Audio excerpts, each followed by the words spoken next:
गुरु नानक देव जी और विशाल मछली। पुरातन जन्म साखी।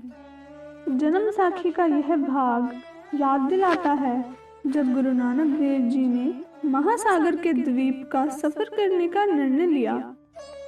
उनके बचपन के दोस्त और साथी मर्दाना जी विशाल महासागर को देख अचंभित होकर पूछते हैं कि क्या यह वास्तव में कोई द्वीप है और वे इस महासागर का सफर कैसे करेंगे।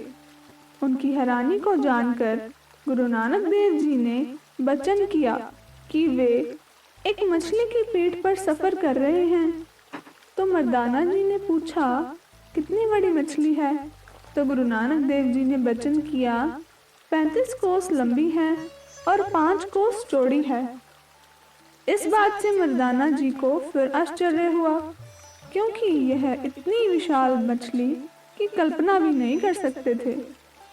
3 दिन और 3 रातों तक एक विशाल मछली की पीठ पर सफर करने के बाद आखिरकार जब वे किनारे पर पहुंचे तो मर्दाना जी ने मछली के चेहरे की झलक पकड़ ली। मछली के मुंह खुलते ही उन्होंने भय से कांपना शुरू कर दिया और बालाजी के साथ अपनी चिंता साझी की कि वे इस बड़ी मछली द्वारा निगल लिए जाएंगे। बालाजी ने उन्हें डांटा और उन्हें भगवान पर भरोसा रखने की महत्वता याद दिलाई। वे उन्हें आश्वासन देता है कि जब तक वे गुरु नानक देव जी के साथ हैं उन्हें कुछ भी नहीं हो सकता और उन्हें पूरी तरह से उन पर भरोसा करना चाहिए।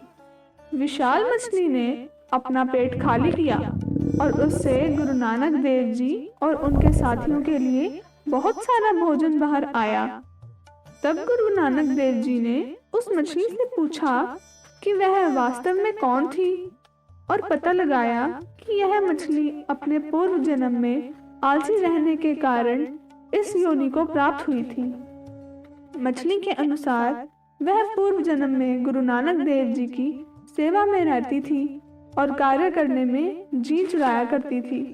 एक बार गुरु नानक देव जी से कार्य करने से निर्देश प्राप्ति के बावजूद उसने काम से जी चुराया और उन्होंने उसकी तुलना पानी से बाहर निकली मछली से की और इस तरह उसे मछली का जीवन प्राप्त हुआ और मुक्ति प्राप्त करने की चाह में यहाँ पर गुरु नानक देव जी की सेवा करने की चाह में इंतजार कर रही थी।